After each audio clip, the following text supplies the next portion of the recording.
그 속에 우두머리 윤석열이 지금 어떤 일을 하고 있고 거기에서 추종한 사람이 호칭을 뭐라고 하는지 한덕수는 지금 어떻게 하고 있는지 여러분 보고 있지 않습니까? 자, 다시 한 번 더 정리하겠습니다. 내란이 일어났지 않습니까? 군사 반란이 일으켰지 않습니까? 그러면 이들은 즉시 체포 구속 그리고 구금 상태에서 어떤 식으로 국민들이 결단을 내야 되는 거 아닙니까? 그거 못하고 있습니다. 시간 가니까 자기들이 잘못한 거 없다고 억지 논리 만들어서 국민들 호도하고 있지 않습니까?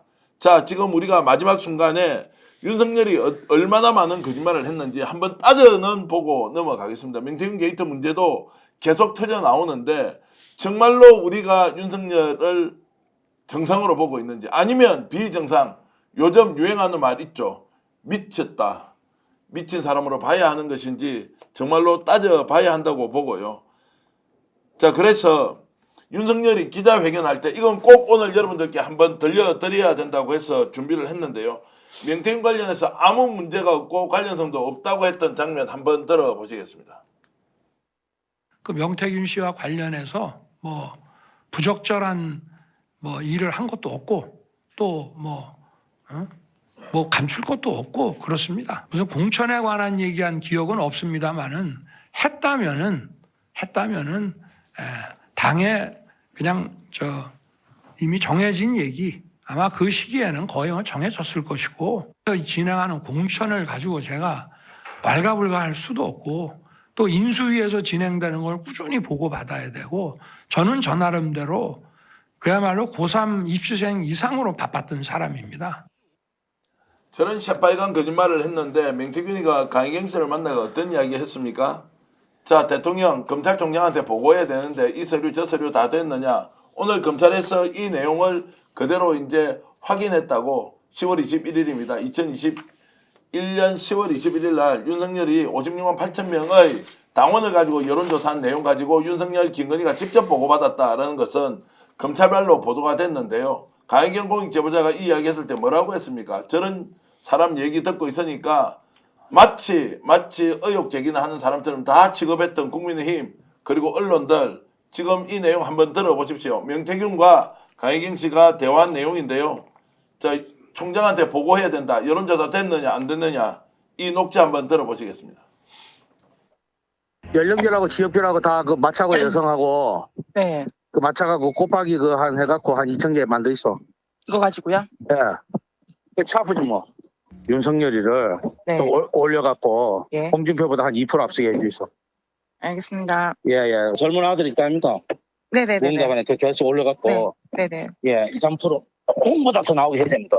알겠습니다. 외부 유출하는 거니까. 네. 여론조사 돌리는 거 하고 있어요. 아직 시작 못했습니다. 그거 좀 빨리 좀 해줬으면 좋겠어요. 아까 윤 총장 전화했는데 네, 궁금해하더라고. 녹취에도 들어보면 네. 윤석열 총장한테 후보한테 네. 보고해야 된다. 궁금해하니까 빨리 자료 만들어 달라. 네. 하기 때문에 저는 윤석열 대통령 저 후보한테 보고가 됐다라고 생각하고 있습니다. 저런 발언했을 때 국민의힘에서 누굽니까 권모 씨하고 다 나와가 이런 이야기했죠. 아니 저 사람은 자기가 정책 목적을 위해서 나와서 자기 혼자 주장하고 떠드는 건데 그거 뭐 믿을 거냐. 근데 대한민국 검찰이 지금 궁지에 몰렸습니까? 자, 윤석열 공짜 여론조사 받았다. 그거 직접 보고했다. 그게 텔레그램과 카카오톡으로 나왔다. 이거 이제 오늘 공개를 했는데 이 윤석열 아까 뭐라고 했습니까? 법적 정치적 책임 회피하지 않겠다고요? 아무런 법적 정치적 책임도 받아들이지도 않고 있는 이 자를 어떻게 믿느냐. 그런데 군대 동원했죠. 경공 왔죠. 북한 전쟁 유도했죠. 그리고 무기 가져왔죠. 직접 살상을 하겠다는 계획까지 세웠죠. 이게 다 드러나는데 협상한다고요? 이 사람한테? 저는 이상우 기자 3년 동안 아까 탄핵 상태, 내전 상태라고 했지 않습니까?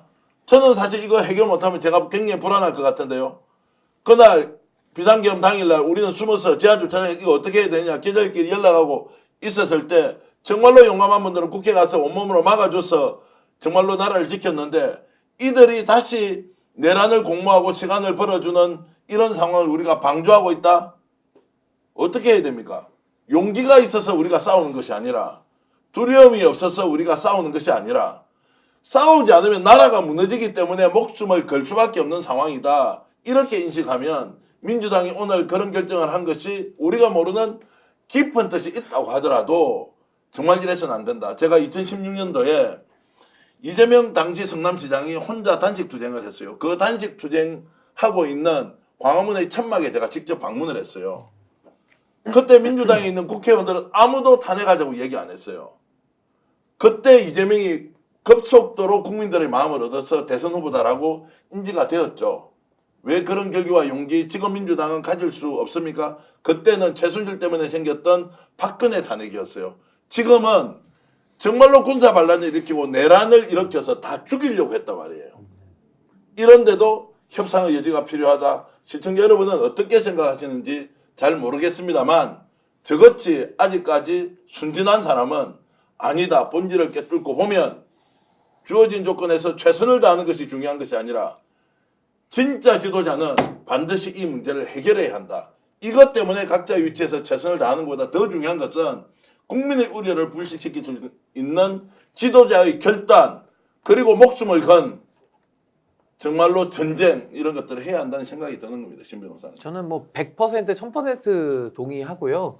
그러니까 지금은 어떤 뭐 전략 전술도 굉장히 중요하겠지만 지금 우리 대표님 말씀하신 대로 좀 국민들이 목숨을 걸고 싸울 게 아니라 정치인들이 먼저 목숨 걸고 좀 싸웠으면 좋겠습니다. 그래야 내란이 진압이 되지 않겠습니까? 그러니까 그런 부분들을 국민들이 보면서 사실 오늘 이 논란을 봤더라면은 좀 안심을 하셨을 텐데 지금 국민들 보기에는 추위에 국민들은 나가서 목숨 걸고 저체온증 가지고 지금 남태령 가서 항의하고 계속 하고 있는데 지금 정치인들은 조금은 진지함이 더 국민들보다는 떨어지는 이런 모습들에서 저는 비판이 나온다고 보거든요. 그래서 저는 그 마음을 꼭 좀 알아주셨으면 좋겠고 저도 그날 국회 뛰어가가지고 경찰과 대치하면서 막 의원들 안으로 집어넣고 이제 목소리가 그때 쉬고 막 이랬었는데 끔찍합니다. 그날 만약에 국회가 봉쇄되고 그러면서 윤석열 치아가 열렸다라고 한다면요.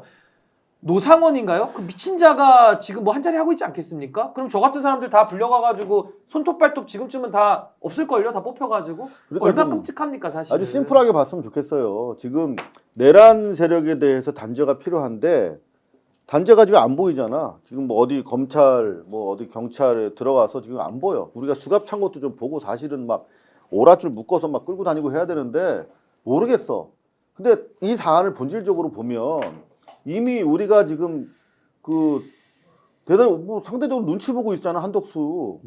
지금 좀 어떻게 좀 해주지 왜 안 하지? 이러고 있는데 사실은 이렇게 쭉 포승에 묶여가지고 쭉 이렇게 줄 서 있어야 돼. 그래서 한덕수 너 빨리 국민의 이름으로 특검이랑 이거 재판관 빨리 임명 끝낼 거야 안 끝낼 거야? 31일까지. 아 너 가 임마.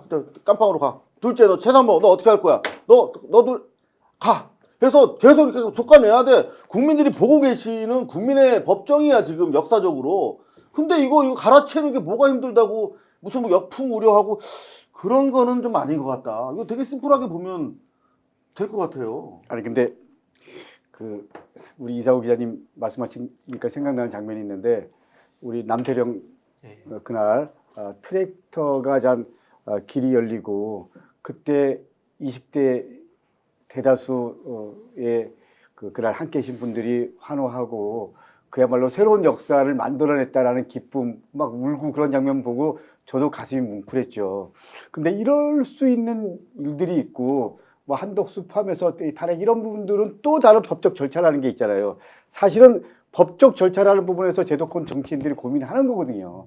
어떻게 하든지 이걸 탄핵시키고 어떻게 하든지 윤석열 체포시키고 하루빨리 내란 상태 정리하고 하루빨리 새로운 시대를 열어야 되는데 이런 부분에 대해서 제도권에서 해야 될 부분 저는 제가 아까 분명히 말씀드렸지만 실제로 그런 부분에서 이재명 대표나 우리 박찬대 원내대표 포함해서 더 빨리 만들고 싶어 하죠. 그리고 그런 부분에 대해서 민주당 의원들을 대다수 다 동의합니다. 그러나 이런 법적 절차에 대한 부분 그리고 그 최소한의 명분과 근거 뭐 이런 부분 속에서 고민하고 이틀 연기한 거고요. 그리고 이틀 안 됐다 그럴 때는 더 세게 가야 된다고 생각합니다. 어떻게 보면 지금 말씀하시는 것 이상으로 우리가 더 세게 가고 더 확실하게 하고 이렇게 갈 수밖에 없다.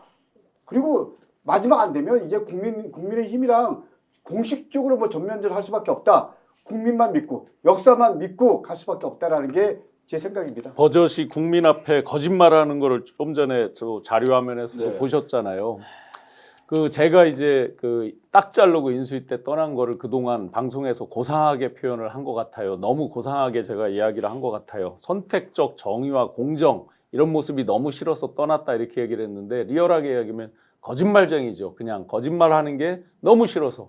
그리고 이 사람은 요령으로 검찰총장도 됐고 요령으로 대통령도 됐다. 그러면 지금 저희가 조금의 틈만 줘도 그 요령을 발휘할 틈만 주면 뭐라고 거짓말하고 다시 복귀해서 또 어떻게 복수할지 모른다. 이런 경각심으로 같이 임해야 될 것 같습니다. 그러니까 이 자료만 네.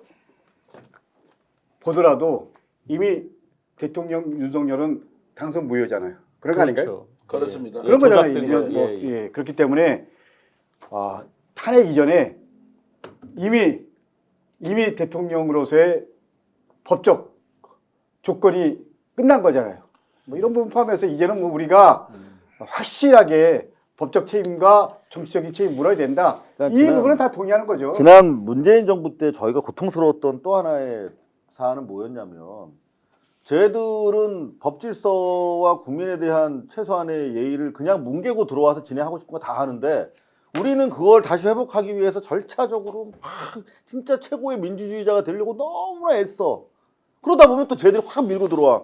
그래서 지금 이렇게 지금 우리가 50년대로 다시 70년대도 아니잖아요. 50년대로 다시 지금 밀려왔거든요.